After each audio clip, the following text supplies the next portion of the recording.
Welcome to the Back Alley Sports Show. I'm Craig Paulson.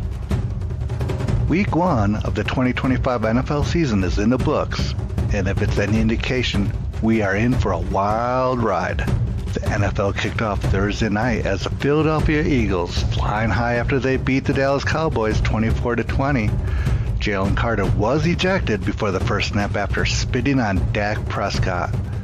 Jalen Hurts completed 19 of 23 passes for 152 yards and no touchdowns or interceptions, but also carried the ball 14 times for 62 yards and 2 touchdowns as they started the season 1-0. The Los Angeles Chargers amped up the start of the season by beating the Kansas City Chiefs on Friday night as Justin Herbert went 25 of 34 for 318 yards, 3 touchdowns, and no interceptions.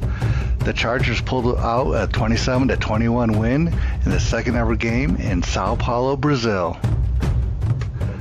The weekend was capped off with some incredible primetime matchups. On Sunday Night Football, the Buffalo Bills gave us a classic, storming back to beat the Ravens 41-40 in an absolute thriller. Then, on Monday Night Football, we saw a nail-biter in Chicago. In head coach Ben Johnson's debut for the Bears, his offense looked good initially. Second-year quarterback Caleb Williams played well, but it was rookie J.J. McCarthy on the other side who stole the show. McCarthy overcame a rough start and led the Minnesota Vikings on a fantastic fourth-quarter comeback to snatch a 27-24 victory on the road. A tough opening loss for the new era in Chicago, but a legendary start for the kid from Minnesota. Now, let's look ahead to week 2, and folks, the storylines just keep getting better. The headliner is a monster Super Bowl rematch between the Philadelphia Eagles and the Kansas City Chiefs. The Chiefs are looking to avoid a disastrous 0-2 start, but the defending champion Eagles look sharp as ever. And how about the early test for Micah and the Packers? They head home to Lambeau to take on a tough Washington Commanders team led by Parsons' former defensive coordinator in Dallas, Dan Quinn. Michael Parsons was traded late in the offseason to Green Bay and looks to prove his worth as a dominant force in the league. It will be a homecoming game for new Bears coach Ben Johnson takes his team on the road to face the Lions, the very team he helped build into a powerhouse as their offensive coordinator.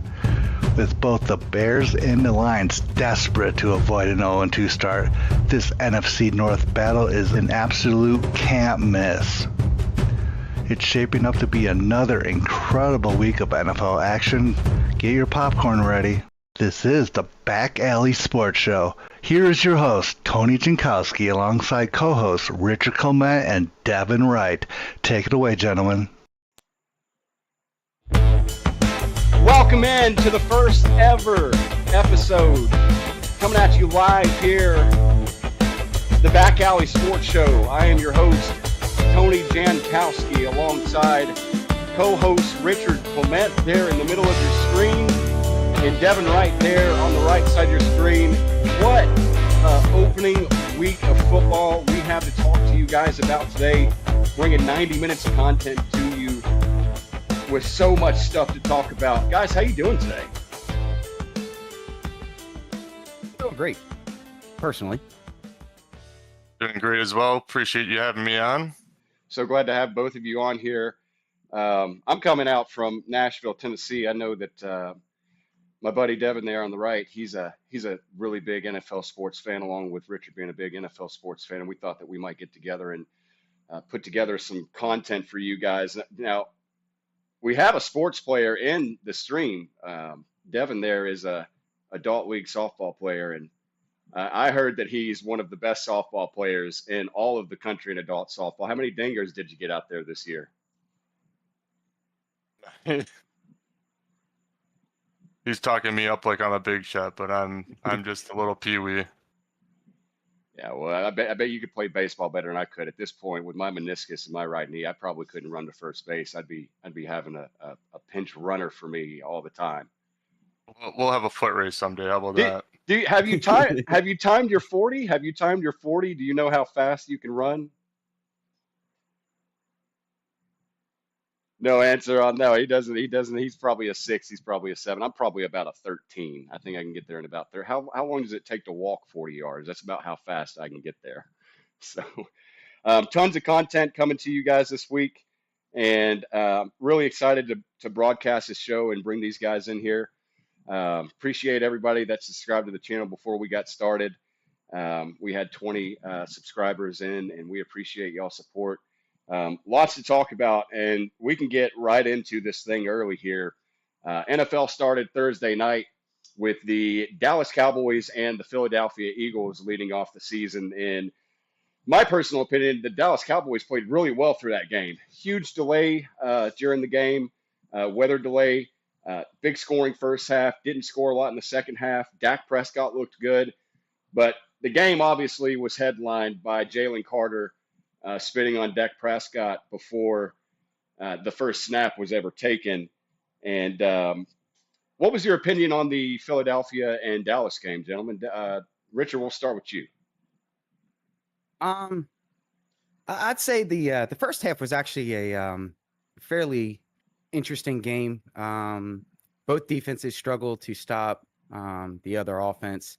Jalen Hurts played absolutely phenomenal. I know his stats may not look great, but the eye test was absolutely amazing. He went 19 for 23 for 152 yards. Very efficient with it. Very quick on the rollout to realize, okay, I don't have a wide receiver to throw to. I'm going to run for it. Barkley, he was kind of held in check by Barkley standards with a total of 84 yards and 1 touchdown. So we're talking about Saquon Barkley, who is arguably one of the, if not the best running back in the league. So I felt like the defense had held up pretty well. Trying to deal with both of them. It seems like they forgot that Jalen Hurts has legs and he can use them. That adjustment came later in the second half, as did the Eagles side as well. Because, Dak played efficient ball, and Dak looked very well, looked great. 21 yards, 21 completions out of 34 for 188, 0 touchdowns or interceptions. Which that part's not great, but he ran that offense very effectively, and the running backs, Williams was able to punch it in for 52 yards and 2 touchdowns. So overall, I'd say Dallas performed, I would say admirably, but going into the season after trading Micah Parsons, and even with Micah Parsons, we were not projected to have 7 wins. So without Parsons, I didn't really expect much. Second half was a bit of a defensive struggle. Offense on both sides struggled. The break looked like it probably helped the defenses get caught up on what the other offense was doing, and then that was it. 3 points in the second half. Yeah, as we talked about, Jalen Hurts, 19 to 23, 152 yards, didn't throw any touchdowns. AJ Brown, almost non-existent, and I didn't see him out there catching any balls. I don't know what you guys thought about that. Devin, what was your thoughts on the Dallas and Philadelphia game? Yeah, so I think Richard, nailed that right on the head. Described the game perfectly. Just a few little nuggets to add off of that. CeeDee Lamb had a career high in drops that game. I think he had 4 or 5 drops that game. And that could be a difference maker in a ball game. If he makes 1 catch or breaks away on the catch, the score is completely different. But as Richard was saying, Saquon was held to very minimal for Saquon standards last year. Saquon's a notorious 100-plus yard rusher, multiple touchdowns either through the air or on the ground. But I also do think that Dak and Hurts both looked really well in that game. Obviously, we're going to be getting into the Jalen Carter situation a little bit more here in a little bit, so I'll let you take that away now. Yeah, so we were talking about, this game was obviously highlighted by the Jalen Carter spinning incident early in the game.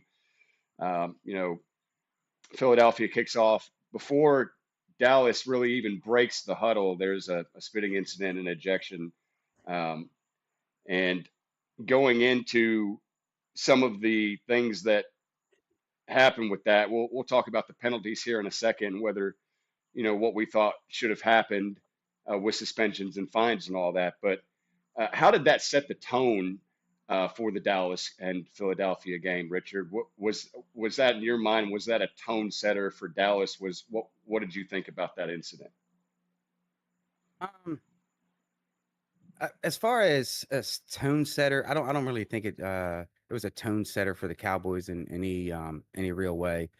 I don't think it's not like, Jalen Carter got ejected and all of a sudden the Cowboys just changed the offense and how they were going to run their defense. I don't really think it changed anything on that aspect of the spitting incident, at least not from my point of view.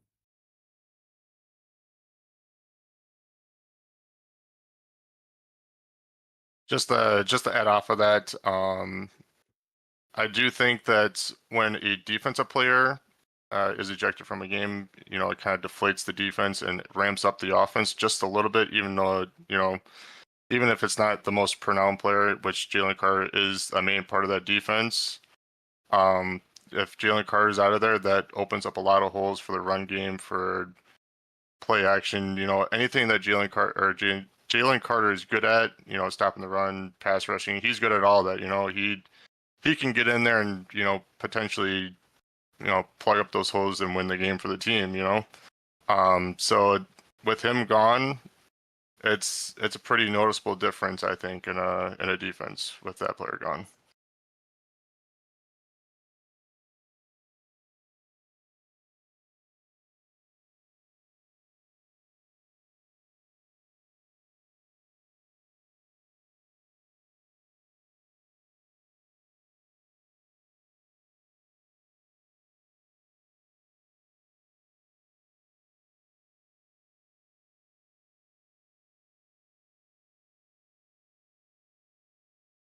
And our host has fallen asleep on the mic. Yeah, so I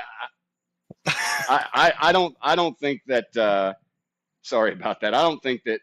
I think it was a big tone setter. Anytime that you obviously have the best defensive player, in my opinion, on that defensive line for Philadelphia, being ejected for what I thought was a pretty egregious penalty, that's a motivating factor. But Dallas didn't really need any motivating factors, I don't think. And we're going to talk about the Micah Parsons trade going from Dallas to Green Bay a little bit here coming up. But I thought Dallas played really well. They came into a pretty hostile environment. You're playing it could possibly one of the best teams in the league again, Super Bowl winners, just overall great game. Hated the weather delay. I think that kind of took a lot of the rhythm out for both teams. But in terms with the Jalen Carter, the NFL did fine Jalen Carter 57,222 yards, and the one-game suspension is considered served for missing Week 1. Penalty stated from the NFL. In the NFL, spitting on an opponent is an ejectable, unsportsmanlike, non-football act that results in a 15-yard penalty. It can also lead to fines or suspensions from the league for additional discipline. A player who spits will be automatically disqualified from the game, and the league office will review the incident for potential further action. Should Jalen Carter have been ejected or suspended further for the incident? I personally don't think so. I think that it's disrespect at the end of the day, but I don't think it should be enforced more than what it already is. I don't know if that's how you feel, Richard, or not, but that's my opinion. Yeah, I agree with you. A little bit slightly of a different thought process into it, though. So spitting incidents has happened 3 times before with T.O., Sean Taylor, Romanowski. Every last one of them were thrown out of the game, then fined. Additional suspension, I feel, would have been unnecessary. And if you were going to do it, you would have to make sense what was so egregious about Jalen Carter that warranted another suspension where the other 4 accounts in history have not. So based off of that and the 15-yard penalty and the ejection from the game, I think anything above that would have been entirely too much. Yeah, I mean, this is me. I was calling for an extra 2 games, if not 4 games. I think it's one of the worst things that you can do is to go out on the field and spit on somebody. I think first it's personally wrong, and I think that's more of a character thing than a football thing. And that's a pretty aggressive way to approach a game before we even get started. That type of aggression. So I was calling for extra game suspension and felt like it was something that the league office needed to look at. And who knows? What if Philadelphia would have lost this game? Could the headlines have shifted to they had lost Jalen Carter to the spitting incident, and that's why they lost? We saw that actually happen in college football this past week with the University of Florida and South Florida, where a player from Florida spit on a South Florida player, cost them 15 yards. And the very next play, South Florida goes scooting down the sideline at the end of that game and was able to kick a field goal to win 18-16 and knock off a top 25 team. And that certainly cost Florida the game. There's no question about that. That definitely cost them the game. So I'm curious to know moving forward with Philadelphia, getting Jalen out onto the field, what it's going to look like with him playing and how that maybe shifts the defensive scheme and how that defense performs. Any thoughts on that? Before we move on to the next game, fellas? No, I feel like that one was a pretty straightforward conversation. To be I honest think with you you, did. I think you did have a graphic that you wanted me to put up on the screen, and we can pull that graphic up now. We did see a graphic earlier. And I'll let Richard elaborate on this graphic that we're getting ready to pull up here, which is now pulled up. In this scene, you can see the huddle of the Dallas Cowboys and Jalen Carter as he approaches. Richard, if you want to elaborate on what you were talking about with this photo here. Okay, sure. So the photograph that you're looking at, because I know we're here to talk about football, but I really, really would like to play a game called Where's Waldo? Okay. So if you're not familiar with football, you have 22 players on the field, 11 on one side and 11 on another, right? So if you look at the picture here, right behind the E is where the football is. Okay. So one side will be on one side and the other side will be on the other. Now, 21 people are in the huddle. 21 people are correct on the side of the ball. Can you find Waldo and who's not on the correct side of the ball or anything? There he is, Jalen Carter. Not really hard. It's the world's easiest game of Where's Waldo. Now, I bring it up because all of this was 100% avoidable by following two simple rules. Be where you're supposed to be and when you're supposed to be there. If you want to intimidate somebody, that's all well and good, but this was just a stupid move on his side. There's no reason to be on the other side of there, because if he is in the huddle, with the 10 other friends that he has on his team, he never would have noticed the Dak Prescott. You can say Dak Prescott started it. You can say that it was a misunderstanding, but if Jalen Carter is where he is supposed to be, when he is supposed to be, this can't possibly happen. So this was entirely self-inflicted and could have been 100% avoidable. Everybody trying to use Dak as a scapegoat to emotionally feel good about Jalen Carter, that is a mistake. He is a young man and you are steering him completely in the wrong direction. Do not make mistakes that cost you and your own team when they are perfectly avoidable. So that was my final issue. I do see a lot of people saying Dak spit this, and then Jalen responded. Okay, you can view it however you want. Do not make mistakes that are avoidable. That was a self-inflicted wound, and I'm just kind of tired of seeing everyone saying that Dak was 100% in the wrong, and he coaxed Jalen Hurts, not Jalen Hurts. I'm sorry, too many Jalen's on the Eagles team. That he coaxed Jalen Carter into it. Because for that to happen, Dak would have to be under the impression that him spitting on the ground while looking at the ground would have Jalen Carter come to the huddle and talk to Dak and then spit on Dak. That's a lot of speculation that I don't see making sense to me. I think it's the simple. Jalen Carter saw Dak spit, misread the situation, and made it worse. That's just my personal opinion. Yeah, hopefully he learns and grows from this incident. I mean, I haven't heard of Jalen Carter spitting before. I think this is the first time I've heard of him being in a situation like this. So we'll have to see what goes next week with Philadelphia and see how he performs, gets back out on the field. Uh, Philadelphia did win the game 24-20. They moved to 1-0, and the Dallas Cowboys are 0-1 to start the season. Thursday night football was a great game, but Friday night was even better in terms of quarterback play. Patrick Mahomes, Justin Herbert hooking up with what's supposed to be a Super Bowl coach with Jim Harbaugh coming out from Michigan and coaching this quarterback. And what a game that was. I was on the edge of my seat for the Kansas City game the entire time. What a great game. Patrick Mahomes is just nifty. And some of my takeaways in the game before we get some of your takeaways, it looked like Patrick Mahomes took a lot of shots early in that game. He was running the ball and running the football pretty effectively, but he was not sliding and getting down, and he was taking some really good shots.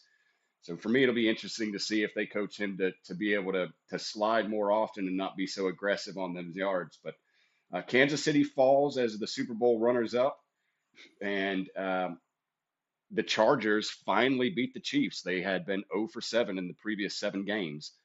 And what were your thoughts on that Kansas City and Los Angeles Chargers game, Devin?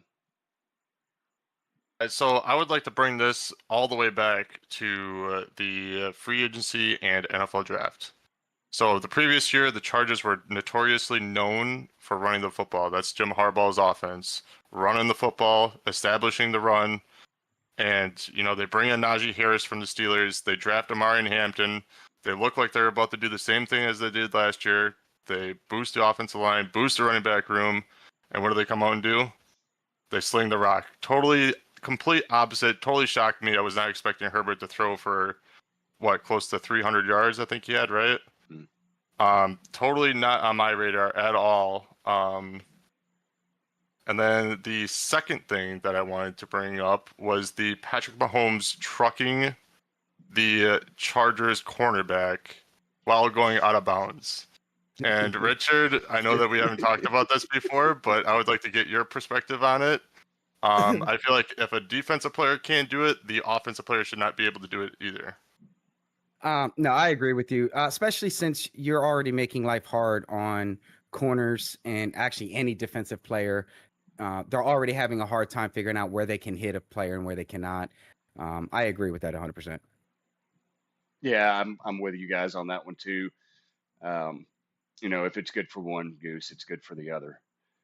Patrick Mahomes did perform well, though. I felt like that team played really well. I think they're hindered by some injuries. Devin, I don't know if you know the particular injuries that they're going through, but I know that I believe it was Isaiah Pacheco that had the broken leg last year and it was coming back this year off of that. And I think there's a lot more question marks when you look at week 1 from that division now. If you look at the Broncos and how stacked they are defensively, if you look at the Las Vegas Raiders winning their opening game, and the Chiefs are the only team in that division right now that didn't capture a week 1 win. And for me, that almost, I don't want to say it immediately puts Kansas City alert. I don't think anybody in the NFL fandom world is putting Kansas City on alert, but it was kind of shocking to me. But it was a big game. It was a formidable team, and Los Angeles has a lot of weapons. The Sunday noon slate, that was, for me, this was pure bliss. This was almost like going into heaven. We've had college football for a couple of weeks, and we got like this little, ration serving. It's kind of like when you go, like Thursday night football and Friday night football for opening week is like going to a grocery store to me, and like they're giving out the free samples, and they're just the tiniest little pieces of whatever it is, salmon steak or whatever. You're like, that's really good. I want some more. And they're like, nope, you can only have one per person. And then we finally get to the Sunday noon slate, and it was just pure bliss to me. We had the Bucks and the Falcons, the Patriots, the Raiders, and the Bengals and the Browns, the Jags, Panthers, Colts, Dolphins, Steelers, Jets. Tons of things to get to talk about. Let's start with the Bucks and the Falcons and hit briefly on them. A fiery last 2 minutes. We were watching those games together, Richard, you and I, along with our friend Craig and a couple of other guys in a nice little watch party. And what an incredible ending to that game with the Bucks and the Falcons. Back and forth. The Falcons were down in the red zone inside the 5, fourth down, pass interference call, reset the downs, and eventually they get in the end zone. And lo and behold, the Bucks are able to drive back down the field. What did you guys see in that game? So as a game and as the game in general, I like Baker Mayfield. I have since he was in Cleveland. I thought he played well there, as well as with the Rams for that miracle game. Not one of his best performances through the air. Pretty sure he was 17 of 32 for 167 yards. He had three passing touchdowns, which was great.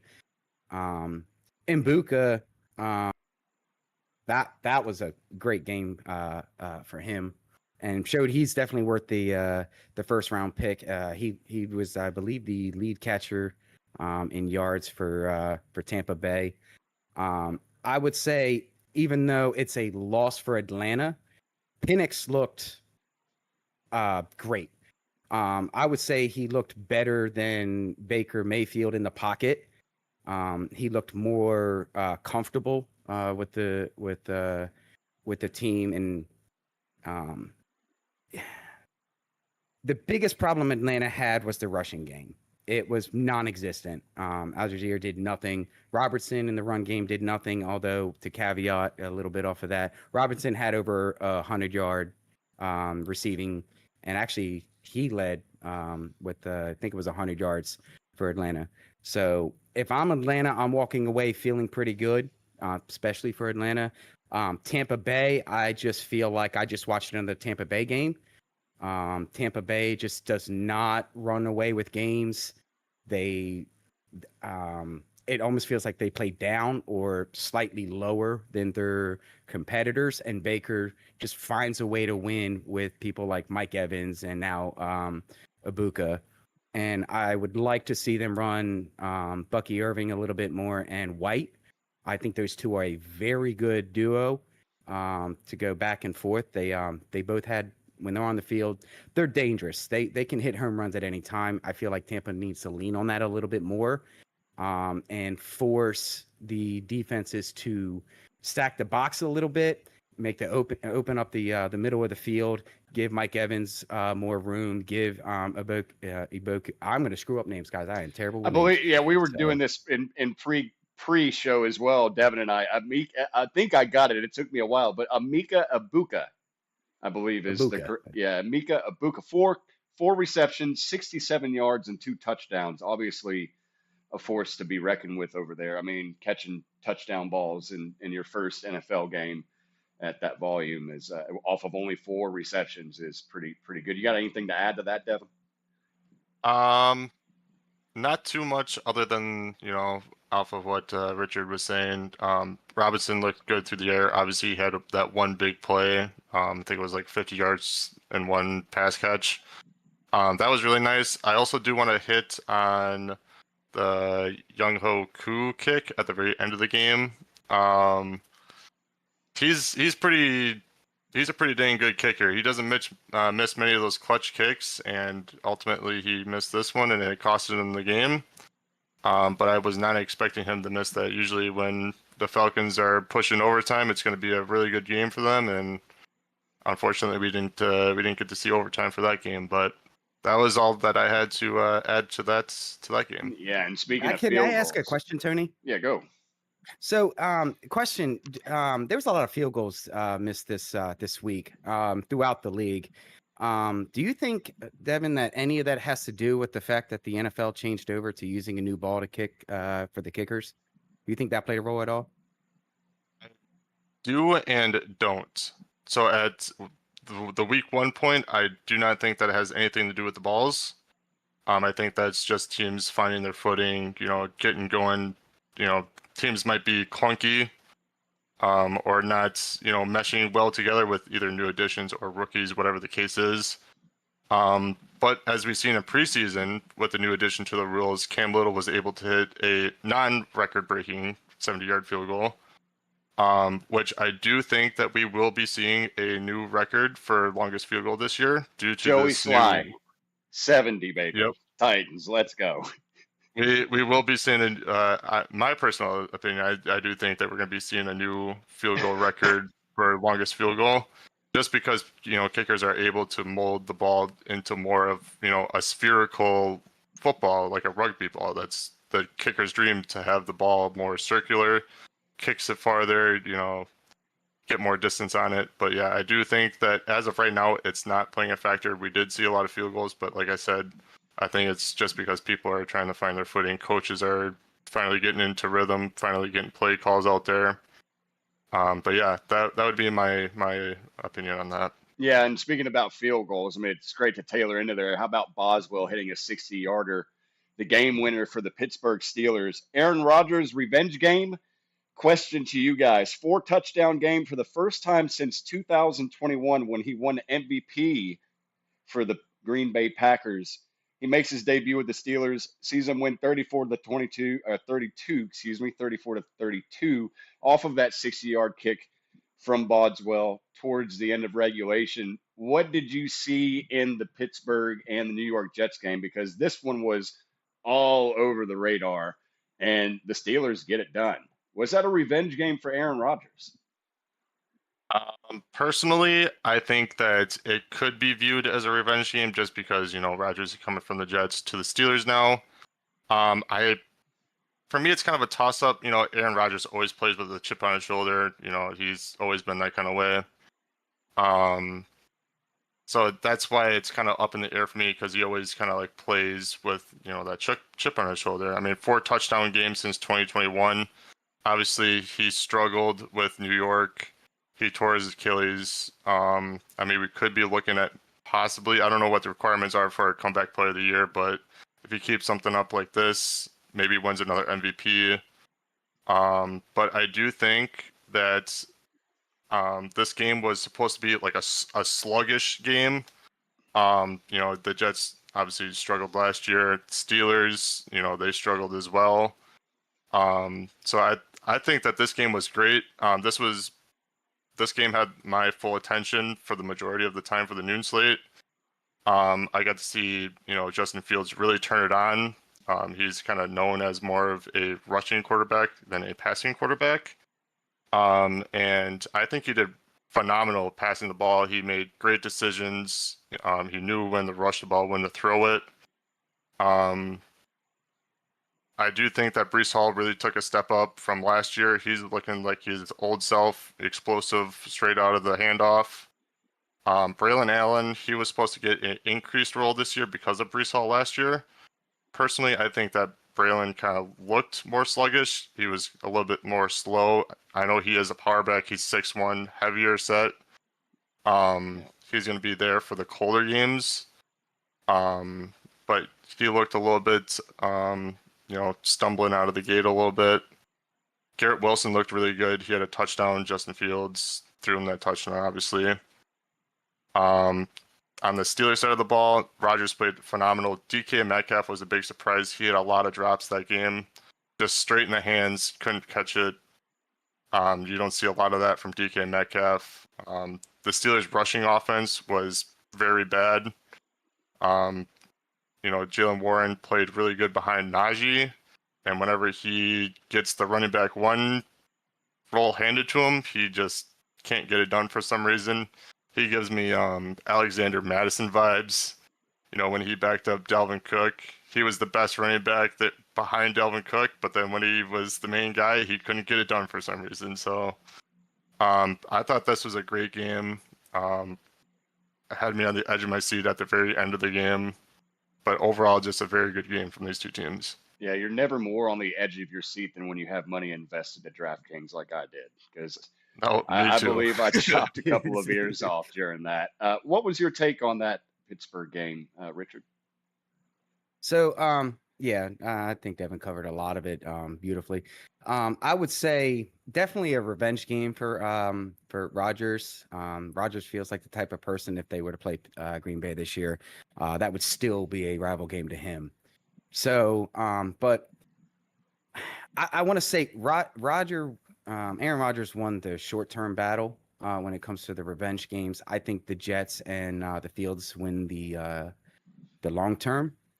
I like seeing Aaron Rodgers rolling out, which is not something we saw him do last year with the Jets. And when he did, he was very inaccurate. He He was rolled much more out accurate as this year. slow as a pinto. He was slower than a pinto bean. That guy As long as he's rolling out, that's all that matters. He was running through quicksand.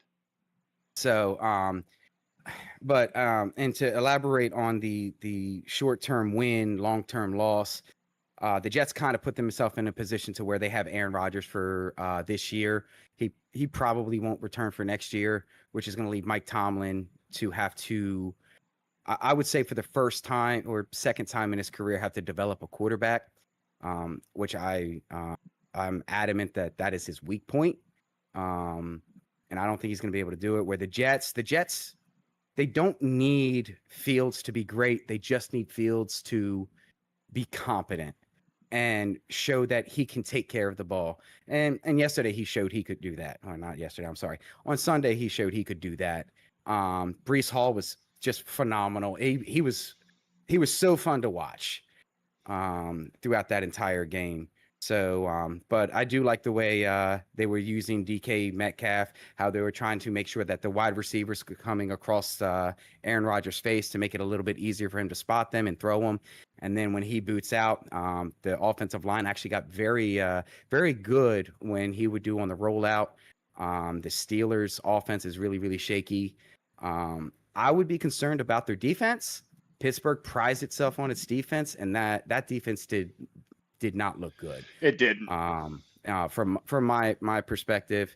So yeah, I did enjoy the game, and that's kind of where I'm at with that game. Yeah, truth be told, could this turn into another Tom Brady situation where Aaron Rodgers plays for 3 more years, more like a LeBron playing for 3 more years? I hope not. I think that this is probably Aaron Rodgers' last season in an NFL uniform, no matter where that may be. I think he has said that this is his last year, no matter what. I could be wrong, but I think that he did say that.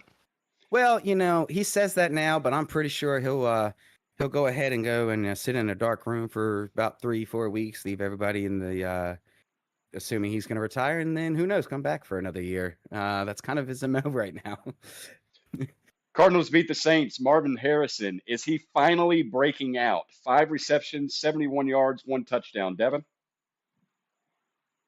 I think so. Marvin Harrison was very, very poor last year. Couldn't get separated from the cornerbacks. Kyler couldn't get him the ball.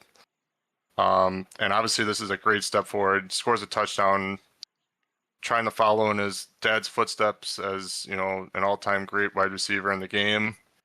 But yes, I think this is a very good step forward for him. Hopefully he can keep it up and keep it on the right track for the Cardinals. Okay. So my personal view on Marvin Harris right now is I wouldn't necessarily say it's a breakout, at least not with this game. He had 71 yards, if I remember correctly. And I think that is like his 4th best in yardage. He did look better. So for me to be sold that this is a breakout, it would have to be less of a breakout game, and he would need to do it consistently. He was very inconsistent last year. He did get better separation this year, where last year's separation for him was a really big issue. Route running was, I would say, kind of spotty for him. So me personally, I need to see this for a couple of weeks. It doesn't have to be 71 yards and a touchdown every single time, but maybe a bit more consistency, I would say, for the next couple of weeks. And then I would probably say he could have a breakout season, because he already had his breakout game last year when he I believe he had 1 touchdown for 139 yards against the Rams in the second game of the season. So right now, it's not about the breakout game. I would say it's more about consistency with him, personally. Patriots and the Raiders. By the way, that game was final score of 20-13. Patriots and the Raiders. Mike Vrabel loses opening debut to the Las Vegas Raiders. Patriots go down. Any thoughts on Mike Vrabel taking over the ship there? I feel like this should have happened sooner, um, but they did lose their opening game. He's paired up with Drake May. Wonder what the Patriots can do in that division there with Miami and Baltimore and I'm blanking on the other team right now. But um, what are your thoughts there with Mike Vrabel taking over the helm in New England?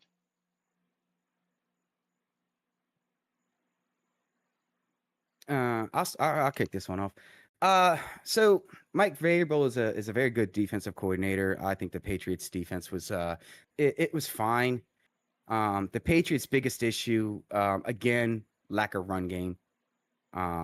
Drake May, he looked okay, but if you don't get him a run game and start opening that up, you're going to start running into an issue when it comes to that. Because they're going to need to control the clock. That's going to be their biggest thing. Their wide receiver core, I think, is one of the weakest in the division. I would say as far as the Dolphins, I think their defense is going to be good enough to beat the Dolphins. I think Drake. Don't tell that to the Colts after giving up 33 points to Daniel Football Giants Jones. Yeah. Dolphins have their own Dolphins have a lot of their own problems, which we can discuss. But I would say, as far as the Patriots go, their defense, I feel, is going to be just fine. I believe in Mike Vrabel's ability to line up a defense. He just has to figure out what to do with the offensive line. Is a little shaky. That wide receiver core is, I would say, one of the weakest in their divisions right now. Dolphins, I think, have a better wide receiving core, even if they're not showing it right now. But the Pats, I would say the Pats are probably going to be, I would say, dead last in the division this year. And it's probably going to be lack of run game and they don't really have a true wide receiver right now. I think their number one, I can't pronounce his name. What is it? It's like Boutee. He's a third round. Boutte. Yeah. It's French. It's French. So that he Would just, you like a little I bit of believe Boutte? I believe he had 103 yards. That's the first time he had posted 100 yards, and there just wasn't a whole lot to talk, at least for me, when it comes to the Patriots. I think the Raiders looked way better than the Patriots on Sunday. Commanders and Giants. Go ahead, Devin. No, I was just gonna say I totally agree with what Richard was saying. I didn't watch the game, mostly just because like I said, I was watching the Steelers and Jets. But I do think that Mike Vrabel will make an impact eventually with the Patriots. It's just gonna take a little bit of time just for them to figure out the right pieces. Obviously, they draft O-line in the draft very early at the top 5 pick. So I think it's just gonna take a little bit of time just for them to get their pieces in order and, finally click on offense. I don't want him to succeed because I don't want the Titans coming back and saying, see, should have never got rid of him. And we're having big issues there with Brian Callahan right now and can't seem to keep a GM more than 3 days. So I don't know what's going on with that. The Commanders and Giants. Should the New York Football Giants be starting Jackson Dart over Russell Wilson? Has Russell Wilson turned into a journeyman quarterback? I say yes. I also say yes to the journeyman part. Do I think that Jackson Dart should be starting over Russell Wilson? Not right now. Obviously, it's the first game. Like I said before, people are trying to find their footing. Obviously, Rush should have his footing by it's year 14 or something like that. I don't know what year it is, but he's been in the league for a long time. He should know how this works. Obviously, he is in a new scheme, new offense, all that kind of stuff. Personally, I love Jackson Dart coming out of college in the draft. I was excited to see what team he went to. I think that the Giants are a perfect fit for him. He had some type of perfect score pre-draft with knowledge of the defense or whatever it was. So I do really like Jackson Dart long term for the Giants, even if it's not until week 8 or 9. I do think the Giants are going to be maybe 3-win team this year, 2-3. their schedule is very tough this year. Russell Wilson, I don't know how long he's in New York for. I wouldn't be surprised if he's out of New York after the season and Jackson Dart takes over next year. But that's kind of my opinion on the Dart and Wilson feud going on there. Yeah. See, I don't think you want to put Jackson Dart in. Not right now. Again, I feel like this was pretty much the story for a lot of teams. First of all, you can't put in Jackson Dart when you have no run game. The number one rusher on the Giants game was Russell Wilson. And that's not good. The offensive line looked terrible. And the last thing you're going to want to do is throw Jackson Dart out in that. I mean, the best thing you have is Malik Neighbors, but it doesn't much matter if you can't get it out of your hands. I think Jackson Dart could, move around and get rid of the ball, but I just don't think he's going to have the time to do it. Personally speaking, I think if you do that now, you're throwing him out in the deep end with very little help. I would say almost a Bryce Young situation. Bryce Young's slightly worse because he didn't really even have a number one wide receiver.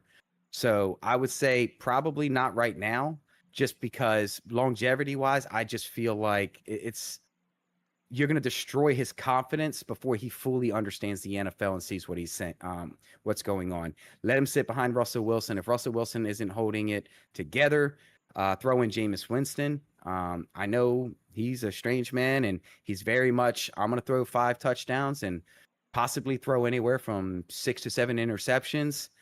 But give him time to learn between Russell Wilson. While he may not be able to play the game as good as he once did, that knowledge doesn't disappear. Let him sit behind Russell Wilson and learn a little bit and go from there. I think would be the Giants' best way of going.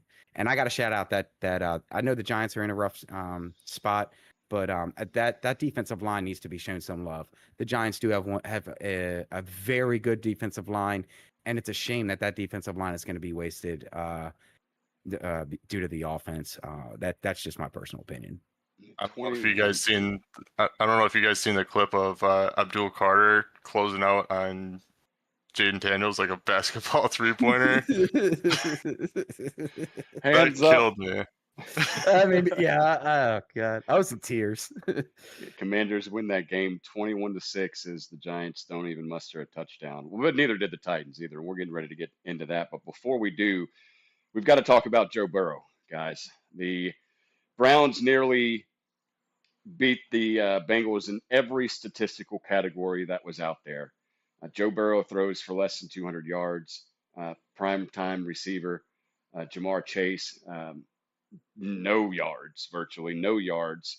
What did you guys see with Joe Burrow? Is Joe Burrow in a funk? No, I don't think so at all. Joe Burrow has been notorious for slinging the football because he has to. It's the game of offense for the Bengals. The defense can't stop a nosebleed, so what does Joe Burrow have to do? He's got to put more blood on the nosebleed because that's the only thing he can do. I think that Joe Burrow is going to have no problem turning it around. Ja'Marr Chase was playing with the Dandelions. I don't know what he was doing, but he didn't show up to the game. And when Ja'Marr Chase has those type of games, just like A.J. Brown, they pop off for 100 plus the next game. So I have no issues, expecting 100 yards from Ja'Marr Chase next game or 100 yards from T. Higgins. Those are, pretty interchangeable. If it's not one person, it's the other. But the Bengals and the Browns, it's in division. They always have really good games, really close games. And in Browns fashion, they beat them in every single statistical category. Time of possession, passing yard, you name it, they beat them, and they still lost the game. I don't know how they manage to do it every single year, but they find a way to lose. When it comes to Joe Burrow, first of all, this is the first time in 4 seasons that I believe it's 4 seasons that Cincinnati came out and won their first game. And I'm going to be honest with you, I don't think they really they won the game, but the Browns just, did the Browns.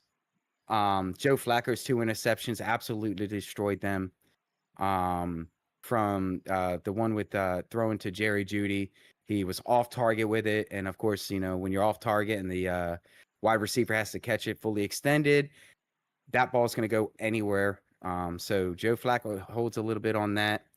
I'm kind of with Devin on this one. I don't know if T. Higgins and Jamar Chase were just too busy counting that money that they just got in the offseason, because they were non-existent. I don't think between the two of them they had 70 yards between the two of them.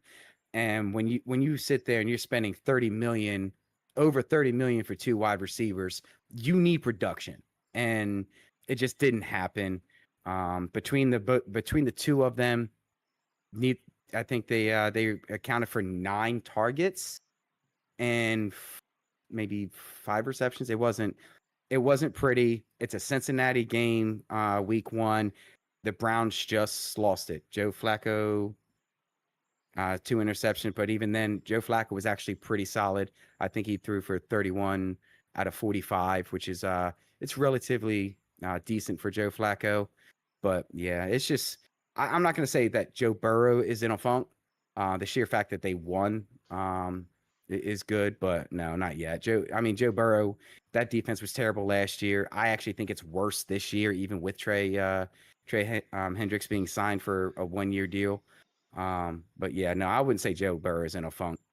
He'll be just fine. Whether or not the rest of the team will be just fine, I have no idea. If the Bengals are 0-5, you guys are both on the record right now that I'm going to come at you in 5 weeks. Absolutely. That's perfectly fine. The only game that we have left over was the Jags-Panthers for that slate. Appreciate everybody tuning in here to the Back Alley Sports Show. We're going to skip that game due to some time constraints, and we'll hope to be able to talk about the Jags and the Panthers. Obviously, the Jags blew out the Panthers, and the Jags are 1-0 in the division. We're going to go to the afternoon slate and start with the Titans and Broncos.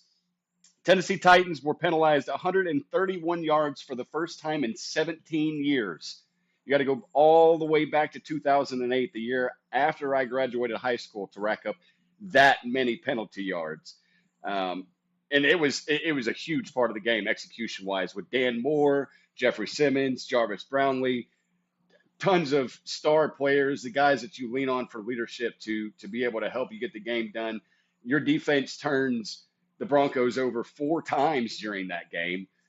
And you had the ball on your opponent's side of the 57 times, and you only muster up 12 points. You had Cam Ward on his back 6 times. Brian Callahan misinterpreted an NFL rule on a challenge for a catch to Alec Ayamanor where the elbow was down, which equals 2 feet. I was highly disappointed after watching that game the second and third time.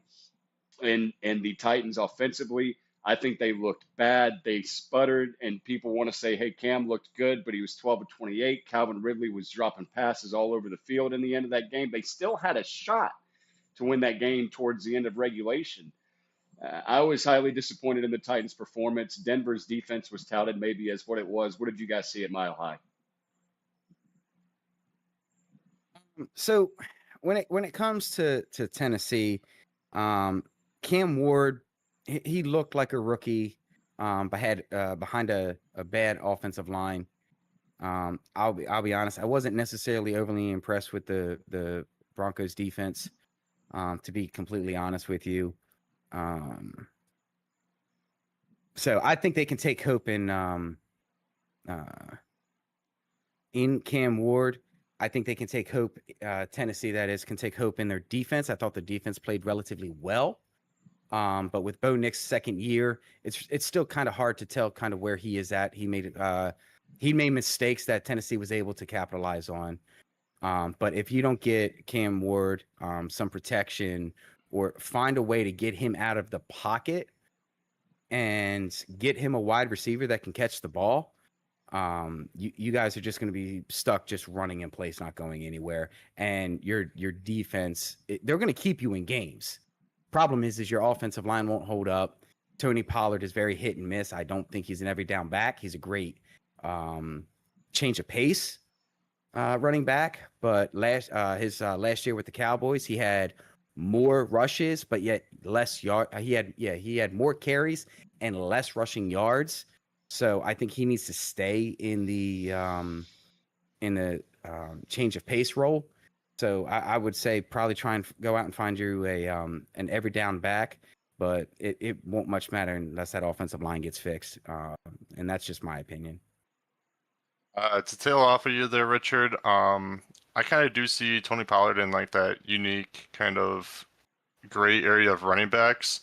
My best comparison to Tony Pollard would be kind of like DeAndre Swift almost, where he's a running back, but he's also a pass catcher, and he doesn't really do one really that great, but he does both semi good. But other than that, I was super disappointed in Bo Nix. If Jaden Daniels wasn't there last year, he was winning Offensive Rookie of the Year. He played phenomenal at the end of last year. But yeah, I was super disappointed in Bo Nix. I thought for sure that the Broncos were going to win this one pretty strongly. But yeah, Cam Ward, I was really hoping for the guy, first round or first overall pick. Obviously really couldn't get it done for him. I did have some money on Cam Ward player prop. I was hoping that he would run the ball a little bit more since he was known for sure. Yeah. Yep. Known for running the football at Miami. But yeah, that's pretty much all I have to say about that game. Obviously my focus was on the Packers-Lions game during that afternoon slate, so I only got to watch, the highlights of that game. It's a shame for Cam Ward because I agree with the Cam Ward being able to run the ball and looking good when he runs the ball. It's just a shame that he spent the entire game not running the ball but running for his life. It was very painful to watch for him. Yeah, the offensive line did not perform well at all. Dan Moore was just letting 15 run by him. You could see the ice cream truck coming all the way down the street, and I was already out there waiting for him to come because I knew he was coming. He was coming right through. Speaking of that Packers-Lions game, shocking last-minute trade that sees Micah Parsons come out of Dallas, goes to Green Bay. A lot of fans all across the NFL that are talking about this being a now generational player. And Richard, you and I talked pre-show a lot about this trade and being what you called, I believe, an average or good player turning into a generational player. Maybe I'm misquoting. You can requote that just because of where he was playing in Dallas and now him being in Green Bay. Okay, so when it comes to Micah Parsons, no, and yeah, I got to correct it. I have to correct the quote. I didn't say that he was an average player. What I said is the view on him was he was overhyped, which is very different than average, because he's not average. I just found it funny where Micah Parsons' biggest criticism of Michael Parsons is he doesn't show up in big games and he doesn't show up with teams that have winning records, of which is a fair criticism. Whether that changes in Green Bay, who knows? It could be a culture thing. That is very much a possibility. I personally love the trade. It moves the needles for the Packers and it moves the needle for the Cowboys. Parson being on the Cowboys, we weren't going to win over 7 games with him. It was highly unlikely, although after the Eagles game, but the 47 mil cap was just too much for the Cowboys. We do that, and we're not signing anybody. I liked picking up the first 2 picks. We over the past 2 seasons, we've lost over 12 players. Most of them were starters. We've replaced a couple of them. We picked up Tyler Booker in the first round, which was a great pickup, and he played well. So, no, I love the pickup. I think it's good for Micah Parsons. I think it's great for Green Bay, and I think it really does turn Green Bay from a possible contender to they generally look like the best team on the field during this week, and I've got nothing but respect for that. They looked amazing. So I guess to tail off of that, I just have a quick question for you here, Richard. Since you see Micah Parsons as an overhyped player, I know this is two completely separate situations, but do you view C.J. Stroud as a overhyped quarterback? Okay, I need to clarify. I'm not saying he was overhyped. I said he was being acute. He was called overhyped. Everybody's opinion of Michael Parsons was he is overhyped. My issue with it was everyone calls him overhyped. He doesn't show up for the games, and then he goes to Green Bay, and now all of a sudden those aren't really problems anymore, and now he's a generational player. So I don't like I hate the inconsistency of it, because at that point you're not judging the player, you're just judging the team. So the player catches all the strays that the team should normally have. I think there is good criticism of Michael Parsons, but I think the criticism wasn't necessarily fair to Michael Parsons. Just to be clear, just to clarify, C.J. Stroud, I think he is incredibly gifted. We have now come into an issue where a player has one good season and he is elite. We're very quick to call people elite and then very quick to forget that they had just an average season. So, and that's just kind of where I am with Michael Parsons and C.J. Stroud. But I think C.J. Stroud is going to be he's going to be around for a long time, and I truly believe he's going to be an excellent quarterback for the next decade.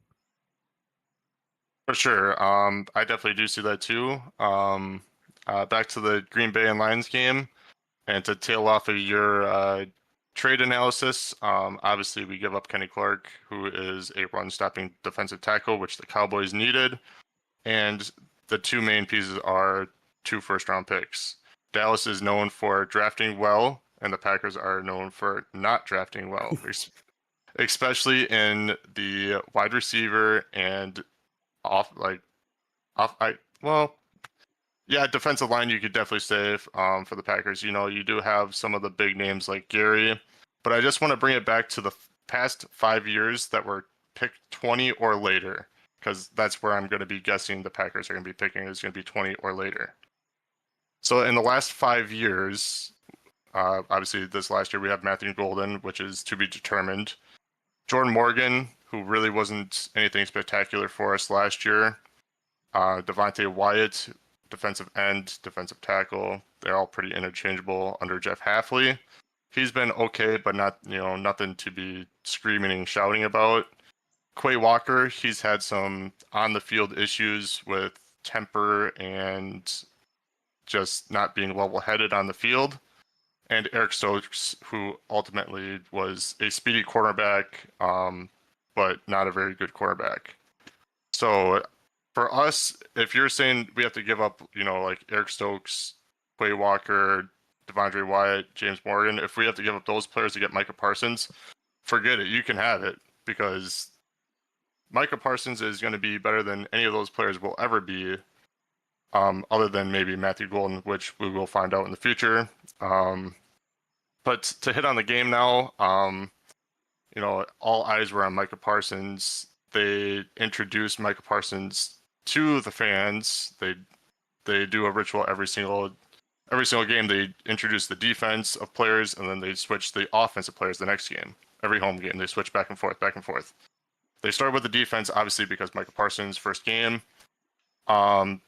I seen a quote after the game was done. Rashad Gary talked to Micah Parsons in the tunnel, and the conversation went somewhere along the lines of, be ready for the ground to shake, because this fan base is like no other. They're going to be extremely excited to see you and see what you can do on the field. And Micah Parsons ran out, and people were saying that's the loudest pop that Lambeau Field has ever heard since the Super Bowl run, or whatever the last big thing in Lambeau was. Jeff Hafley, who we just got, I think last year or the year before that, immediately made an impact with Micah Parsons, switched him every single spot on the defensive line, D-end on the right side, D-end on the left side. He even put him at defensive tackle for 3 snaps just to try it out. You never know until you try it. But he mostly faced up against Penei Sewell, who is very decorated in the tackle spot. And from what I've seen, Micah absolutely dominated Penei Sewell. Penei Sewell was on his knees for some plays because Micah Parsons was shoving him off and getting to the quarterback. Some things that you don't see in the stat sheet that Micah Parsons, created. There was a play where Micah Parsons got the inside edge, forced Goff to throw it out to Gibbs towards the sideline for no gain, forced a punt. He was in Goff's back pocket for the majority of the game, had a sack. He only played, 30 or so snaps that game? He only played 45% of the snaps. Yeah, he didn't even play half the game. We've seen a lot of footage of him standing on the sideline and waiting for his opportunity to go in. And he still made a somewhat of a significant impact into the game for the time that he was in there. Yeah, totally agree on that. The Packers. Sorry. No, you can go. I got plenty more to talk about here. Okay. The one thing I want to, I want people to think about though is, Michael Parsons had a really good game and everything. The one thing I want everyone to think about is for the remainder of when he was off the field, there was no difference with Green Bay. This is why I think Green Bay is just all around very good. That defense, they were flying to the ball. If you look at Jared Goff did not play bad. He gave exactly what the defense gave them. Green Bay was always getting to the ball very quickly, very few missed tackles, very disciplined. So while, yes, Michael Parsons is a big part of Green Bay, even without it, Green Bay was flying to the ball. Your corners were quick. Your corners were able to jump the route. Michael Parsons actually got into Jared Goff's face, forcing an interception by, I believe it was Williams. Yep, Evan Williams. Yeah, so that's all Micah Parsons, and slightly because of Jared Goff, because he just kind of stared him down, because it was Amon St. Brown that he was going for. And Williams made an amazing catch, a diving catch. I thought that was absolutely beautiful. So, no, a lot of credit has to go to the defensive coordinator. The name's slipped my mind. I'm sorry. But, yeah, that defense was disciplined, great tackling. They won the line almost every time, no matter what Jared Goff did. That was it for him. It was beautiful defense from the Green Bay. I definitely did see that as well. Lucas Van Ness, who was a rookie last year, I believe, he had his career best game with Micah Parsons there. Micah Parsons just makes everybody around him better. He brings the energy. He brings, the matchups for the other people. Gary had a sack and a half, I think.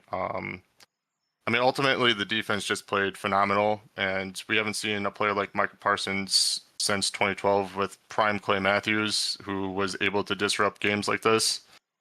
But yeah, when I did notice when Parsons was lined up at the D tackle spot, Parsons, his ability and his speed to get around people definitely showed a lot more in the center position than on the edge, because centers are not used to quick movements, like that slap and get under move. People are more bull rushing at the D tackle spot. Parsons did get in there one time while he was in the defensive tackle spot. But it definitely creates this unique dynamic of run defense for the Packers. It allows the edge to get set, linebackers to make plays. It's something to keep your eye on for the future, if he will be continued to spot up in the defensive tackle spot, or if he will be primarily on the edge, or as me and Richard were saying, if he might be moved to linebacker. I don't think he will be there much, if any, but we never know. Jeff Hafley is a very creative person and has created unique situations for the defense before. But switching to the offensive side, Romeo Doubs led the Packers in receiving yards. He had that big, I think it was like 40 or 50 yards down the field, down the middle of the field. Yeah. Mm-hmm. He looks to take over that wide receiver one spot with Jaden Reed a little bit banged up. Matthew Golden only had 2 receptions for about 30 yards, I think, which is, nothing to slouch about. That's 15 yards of play. That's pretty significant yardage for a rookie. I do think that we will be seeing more volume possibly to Matthew Golden these next couple weeks, just because you're going to keep improving every single game that you play with more experience. Some other things to note, to look out for the future: Jordan Love continues to make poor decisions with pressure in his face. I think it was just after halftime or right before halftime, there was pressure in Love's face. He makes a poor read, almost picked off. The linebacker had it in his hands and just dropped right through his hands. Should have been a pick. No penalty on that play. The play after, there was 2 penalties on the play. Jordan Love throws an interception, gets returned pretty significantly, if I remember right, maybe even a pick 6. Gets called back for defensive holding. So he gets saved on the penalty there. Ultimately should have been, an interception on the stat sheet. So something to look forward, for the future games. Will he continue to struggle with pressure? I mean, he had all day in the pocket Sunday. I mean, there was absolutely no pressure at all. He was able to throw to whoever he wanted, when he wanted. But when he did have pressure in his face, he did struggle. And Jordan Love is known for those streaky games of, multi-interception games or continuous games in a row with interceptions. And those can lose you games. 49ers and Seahawks, 4 games scheduled in the next 23 days. Report from Adam Schefter to ESPN is that George Kittle has been placed on injured reserve over the next 4 weeks. How big of a concern is that with the ailing calf injury from Christian McCaffrey if he's coming back? And is San Francisco in any trouble? I think that they are in major trouble. If those 2 players go down, who else do they have to rely on? Ricky Pearsall? I mean, Brandon Ayuk is still out. They don't have a great receiving core. I mean, they don't have anybody to rely on other than CMC at this point. Oh, it got worse. Yeah. So if those 2 people are out, I mean, you're going to be in a world of hurt, especially with Brock Purdy, who's not able to create much with his legs. He's mostly a pocket passer, and if he doesn't have anybody to throw the ball to or hand the ball off to, it's going to be a nightmare for that offense. Oh, it got even. So they got hit with more bad news because they also still have Jennings out with an injury that they're trying to deal with as well. I just saw earlier today that Purdy,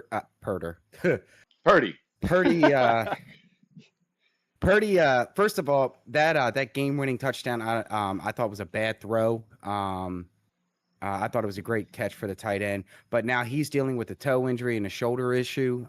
So they're not sure if he's going to play for the next game. So now you're looking at no George Kittle. You have no wide receivers except for Pierre Gasol, and I think he'll be decent. He's not a number 1.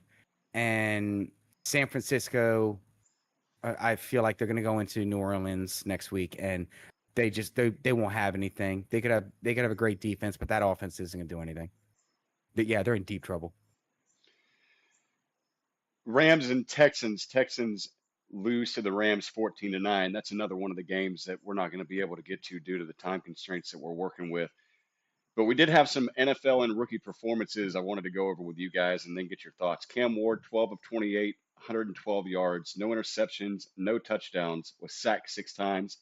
Emeka Egbuka, 4 receptions, 67 yards, and 2 touchdowns. Tyler Warren, 7 receptions, 76 yards. Colston Loveland, 2 receptions for 12 yards. Ashton Genty, 19 carries, 38 yards, and a touchdown. 19 carries, 38 yards, only averaged 2 yards per carry.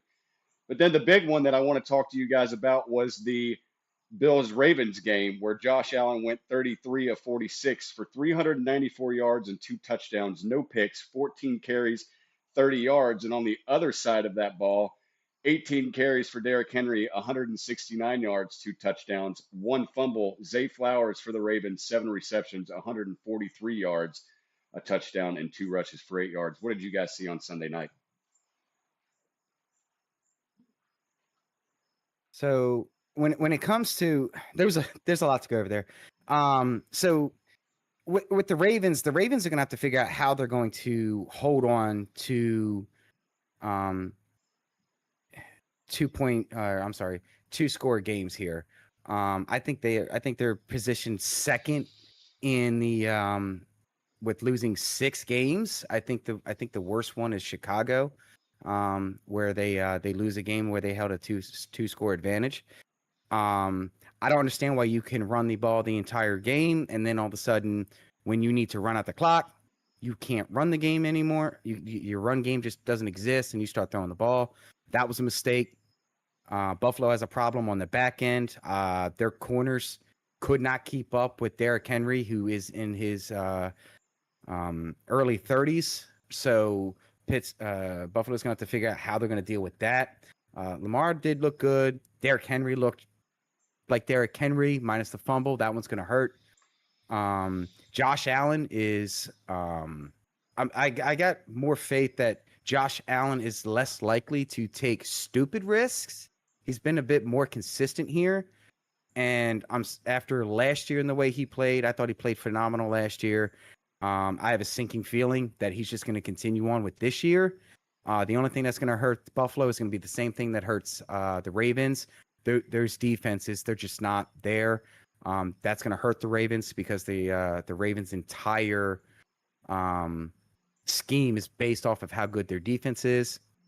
And John Harbaugh is going to take heat on that one. It was a great game to watch, but from when you have two of the best teams in the AFC, the last thing you want to see is two defenses just not show up. It was a bad defensive showing for both of them.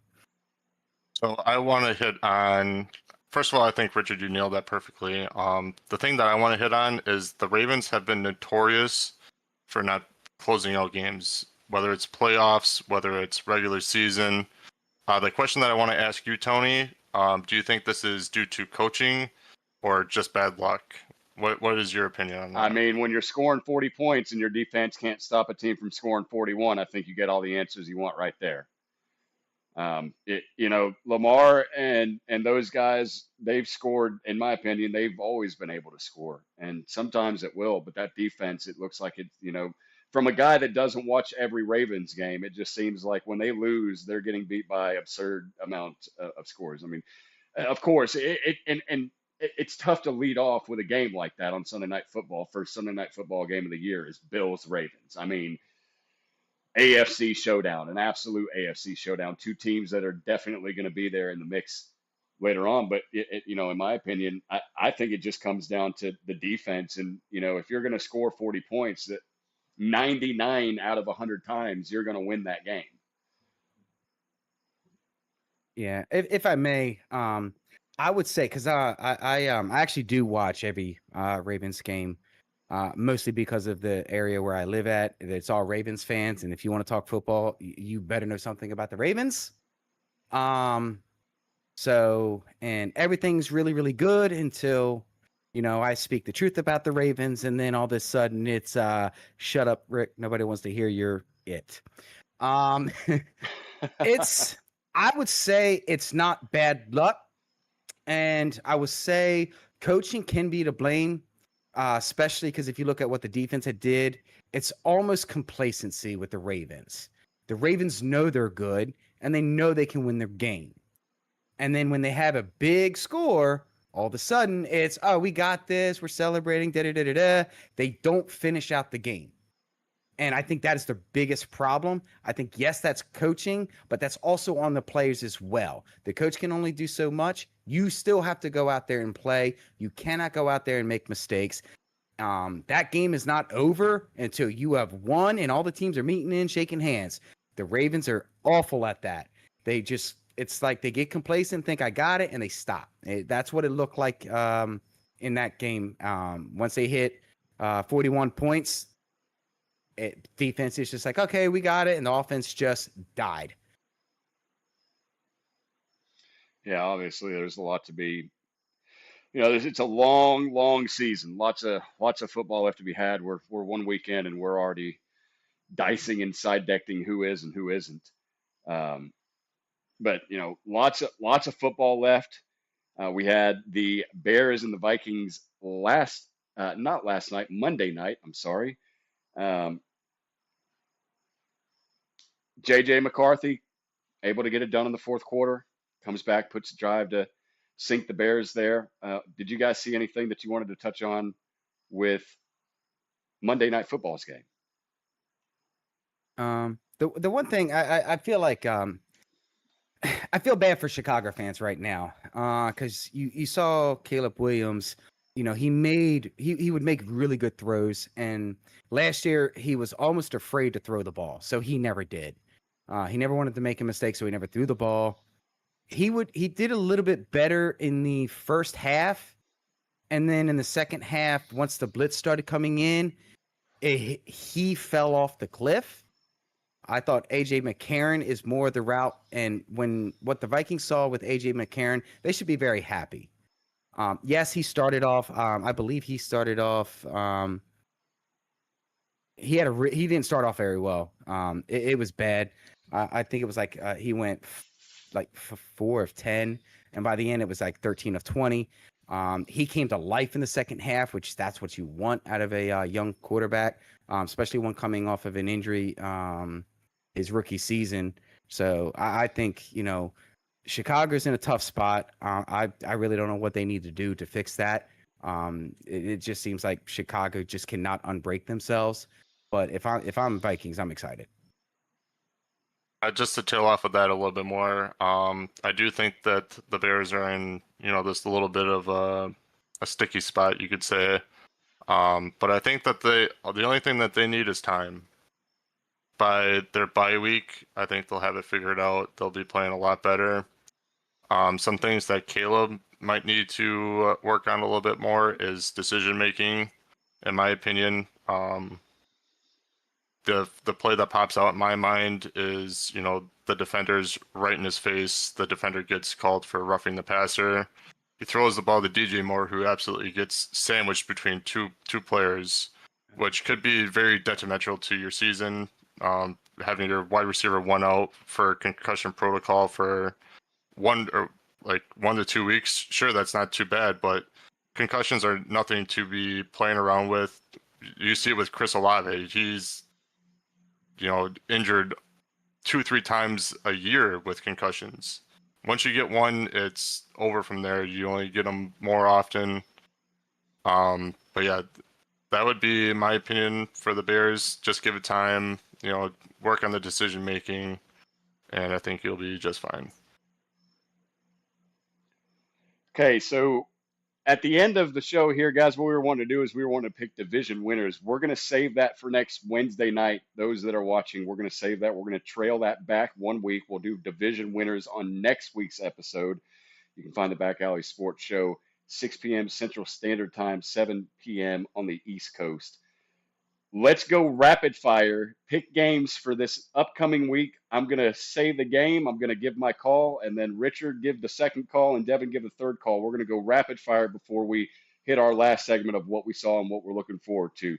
Week 2, Commanders at Packers. I am choosing the Packers. I'm going with the Packers over the Commanders. Go Pack, go. Yeah, I agree with that. All right, everybody's with the Packers over the Commanders there. Seahawks, Steelers. I am going Steelers to go 2-0. Me as well. Yeah, I didn't see anything from Sam Darnold. I agree. Patriots, Dolphins. I think Mike Vrabel gets his New England debut win. Same here. Yes, same. Bills, Jets. Bills, I have in that game. Yeah, that's I would say that would be my guess as well. I'll take Bills, but I wouldn't be surprised if the Jets somehow pull it out. Titans, Rams. I am taking the Rams over my beloved Titans, but I don't think that the Titans are going to get it figured out that quickly. I'm also Yeah, on yeah. Rams. Yeah, Titans are in trouble in that one. Jaguars, Bengals. I think Joe Burrow gets out of his week 1 funk, and I think the Bengals win that game. Correct, me too. I'm gonna go Jags on that one. Jaguar, ooh, a little switcheroo there. All right, I like that. I don't trust Cincy's defense. Their defense, like I said, is worse. We've got the Browns and the Ravens. I'm taking the Ravens in that game. Yep. Yeah. And I think they're going to score 40 again. Just a FYI. We have the 49ers and the Saints. That's an interesting one with Kittle being out. I'm going to take the Saints and Spencer Rattler to win this game. I'm going to stick with 49ers. I'm as well. I'm not straying away from the play calling just yet. Yeah, that's where I'm at. Giants and the Cowboys. I'm looking for the Cowboys and Dak to turn it around. I think the Cowboys win this game. Oh, that's going to be fun to watch, Cowboys. Always. Bears and Lions. I'm looking for the Lions to rebound there. I'm taking Detroit. I got Bears. Ben Johnson revenge game against the Lions, baby. No, I'm going to have to go with Detroit on this one. I think Detroit's really going to want this one. They're not going to be able to drop 2 in the division, and I trust their coach right now. Broncos and Colts. I've got the Broncos defense getting even better. I got Broncos. Yeah, I'll go Broncos. I can't trust Daniel Jones. Yeah, I don't think Daniel Jones and the Colts are scoring 33 again this week. Panthers and Cardinals. I'm looking for Murray and the Cardinals to go 2-0. I've got Arizona winning. I'm going the opposite. I got Panthers this one. After watching the Panthers, I don't think they'll win a game this year. I'm going to go Cardinals on that one. Eagles and Chiefs, big time Super Bowl rematch. I'm going with the Eagles. I've got the Chiefs. I'm gonna go Chiefs on that one. Falcons and Vikings. I'm taking Minnesota. Same. This one's a little bit of a toss-up for me. I'm going to go Falcons on this one. Buccaneers and Texans. I'm going to go with the Bucks. Thinking Baker Mayfield is going to get it done again.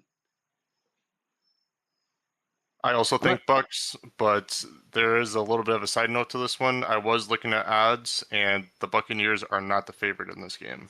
Wow. I have not seen the lines yet. I was going Texans on this one.